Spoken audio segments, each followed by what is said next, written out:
Good morning student. Siddharth शिक्षा सदन online class में आपका हार्दिक स्वागत है। आज हम क्लास 8 भूगोल चैप्टर 2 भूमि, मृदा, जल, प्राकृतिक वनस्पति और वन्य जीव संसाधन पाठ का अध्ययन करेंगे। इस पाठ में भूमि के बारे में बताया गया। भूमि, मृदा यानी मिट्टी, जल और प्राकृतिक वनस्पति और वन्य जीव संसाधन के बारे में। जैसे कि बच्चों, भूमि क्या होता है? भूमि सबसे महत्वपूर्ण प्राकृतिक संसाधन है। भूमि जो है सबसे महत्वपूर्ण प्राकृतिक संसाधन है। पृथ्वी के लगभग 30% भाग पर भूमि है। पृथ्वी पर लगभग कितने प्रतिशत भाग पर? 30% भाग पर भूमि है। विश्व के विभिन्न भागों में भूमि और जलवायु के भिन्न भिन्न लक्षणों के कारण जनसंख्या का वितरण काफ़ी असमान है। तो जैसे कि इसमें बताया गया है कि तंजानिया जो अफ्रीका में है के एक छोटे गांव में माम्बा पानी लाने के लिए प्रातः शीघ्र उठती हैं। उसे बहुत दूर जाना पड़ता है और वह कुछ घंटों के बाद लौटती हैं। इसके उपरांत वह घर के कार्यों में अपनी माँ का हाथ बटाती हैं और भाइयों की बकरियों की देखभाल में मदद करती हैं। उसके पूरे परिवार के पास उनकी छोटी झोपड़ी के चारों ओर चट्टानी भूमि का एक भाग है, यानी चारों ओर मतलब पहाड़ है। माम्बा के पिता कठिन परिश्रम के बाद मात्र कुछ मक्का और सेम ही उगा सकते हैं। फिर भी यह उनके परिवार के साल भर के खाने के लिए पर्याप्त है। फिर है इसमें पीटर जो न्यूजीलैंड के भेड़ पालन प्रदेश के मध्यवर्ती भाग में रहता है, जहां उसका परिवार ऊन प्रक्रम करने का कारखाना चलाता है। ऊन प्रक्रम यानी ऊन का कारखाना चलाता है। प्रतिदिन जब पीटर स्कूल से लौटता है, वह अपने चाचा को अपनी भेड़ों की देखभाल करते हुए देखता है। उनका भेड़ों का बाड़ा बहुत बड़ा पहाड़ियों से लगे हुए एक विस्तृत घास के मैदान पर स्थित है।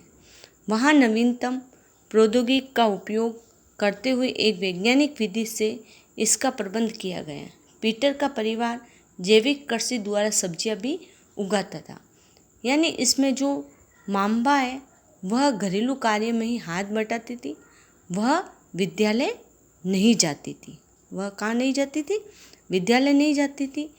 जबकि ये पीटर न्यूजीलैंड के भेड़ पालन प्रदेश के मध्यवर्ती भाग में रहता था और उसका परिवार ऊन प्रक्रम करता का कारखाना था और वह स्कूल से लौटता था तो अपने चाचा जी को अपनी भेड़ों की देखभाल करते हुए देखता था। फिर है माम्बा और पीटर विश्व के दो विभिन्न स्थानों में रहते थे और उनके जीवन व्यतीत करने में बहुत ही अंतर था। ये विभिन्नता भूमि की गुणवत्ता, मृदा, जल, प्राकृतिक वनस्पति, प्राणियों और प्रौद्योगिकी के उपयोग की भिन्नता के कारण है। मतलब इन दोनों के स्थानों में बहुत अंतर था। उसमें भूमि की गुणवत्ता थी, एक तो वहाँ की मृदा यानी मिट्टी थी, जल, प्राकृतिक वनस्पति, प्राणियों और प्रौद्योगिकी के उपयोग की भिन्नता के कारण। इन स्थानों का एक दूसरे से भिन्न होने का मुख्य कारण यही था, इस प्रकार संसाधनों की उपलब्धता है। विश्व की 90% जनसंख्या भूमि क्षेत्र के 30% भाग पर रहती है। विश्व की लगभग 90% जनसंख्या, ये जो हमारी भूमि है, धरती है, लगभग 33% भाग पर ही 90% जनसंख्या यहाँ पर रहती है। से 70% भूमि पर या तो विरल जनसंख्या है या वह निर्जन है, या वहाँ पर बहुत ही कम जनसंख्या है। भूमि प्राकृतिक संसाधनों में भूमि भी शामिल है। भूपृष्ठ के कुल क्षेत्रफल का लगभग 30% भाग किसका है? भूमि का है। भूमि और जलवायु के भिन्न भिन्न लक्षणों के कारण विश्व के विभिन्न भागों में जनसंख्या का वितरण असमान पाया जाता है।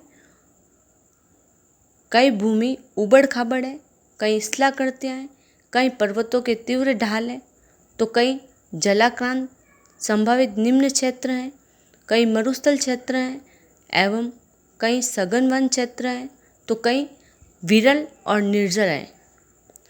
उर्वर मैदानों और नदी घाटियों में कृषि के लिए उपयुक्त भूमि उपलब्ध है, इसलिए ये स्थान विश्व के सघन बसे क्षेत्र हैं। फिर है भूमि उपयोग। भूमि उपयोग क्या होता है?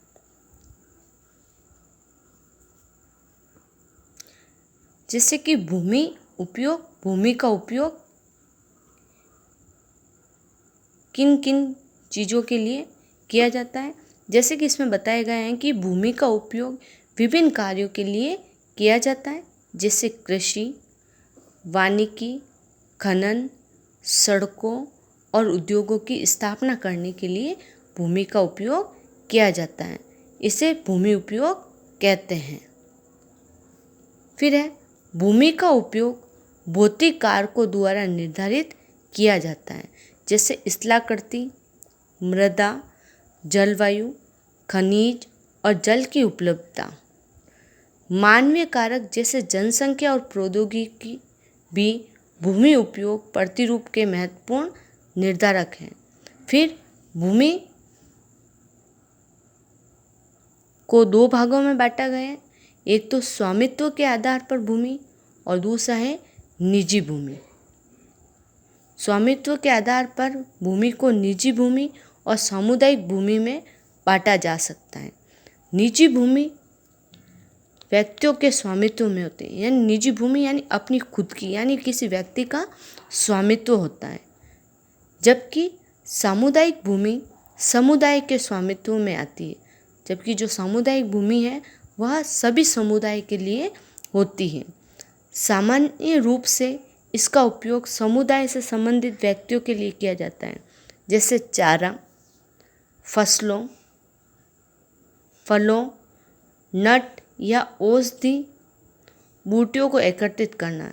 ये सब क्या है? सामुदायिक भूमि है। इसे साझा संपत्ति संसाधन भी कहते हैं। जनसंख्या और उनकी मांग सदैव बढ़ती रहती है, लेकिन भूमि की उपलब्धता सीमित है। यानी जनसंख्या धीरे धीरे बढ़ती रहती है, लेकिन भूमि की उपलब्धता है वह सीमित है। स्थान के अनुसार भूमि की गुणवत्ता में अंतर होता है। लोगों ने सामुदायिक भूमि पर व्यापारिक क्षेत्र बनाने, लोगों ने जो सामुदायिक भूमि है वहाँ पर व्यापारिक क्षेत्र बनाने, नगरीय क्षेत्रों में घर बनाने और ग्रामीण क्षेत्रों में कृषि योग्य भूमि का विस्तार करने के लिए अनाधिकृत हस्तक्षेप करना शुरू किया। यानी गाँवों में जो लोग भूमि का उपयोग किस लिए करते हैं? कृषि कार्य के लिए करते हैं। किस लिए करते हैं? कृषि कार्य के लिए।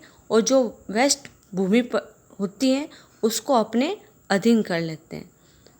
फिर भूमि उपयोग प्रतिरूप में व्यापक परिवर्तन हमारे समाज में सांस्कृतिक परिवर्तनों को दर्शाते हैं। वर्तमान में कृषि और निर्माण संबंधी गतिविधियों के प्रसार के कारण निम्नीकरण, भूस्खलन, मृदा अपरदन, मरुस्थलीकरण पर्यावरण के प्रमुख खतरा हैं। फिर है भूमि संसाधनों का संरक्षण। भूमि संसाधनों का संरक्षण कैसे किया जाता है? बढ़ती जनसंख्या तथा इसकी बढ़ती मांगों के कारण वन भूमि और कृषि योग्य भूमि का बड़े पैमाने पर विनाश हुआ है, यानी वह भूमि नष्ट हुई है। इससे इस प्राकृतिक संसाधन के समाप्त होने का डर पैदा हो गया है। इसलिए विनाश की वर्तमान दर को अवश्य ही रोकना चाहिए।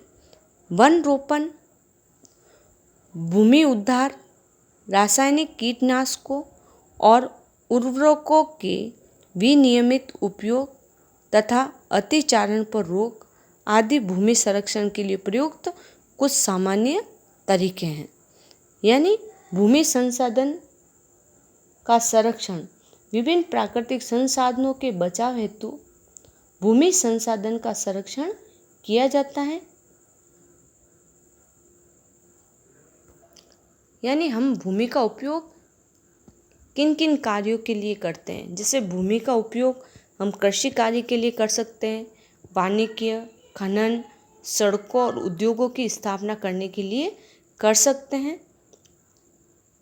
फिर हम नेक्स्ट वीडियो में मृदा के बारे में अध्ययन करेंगे। Thank you.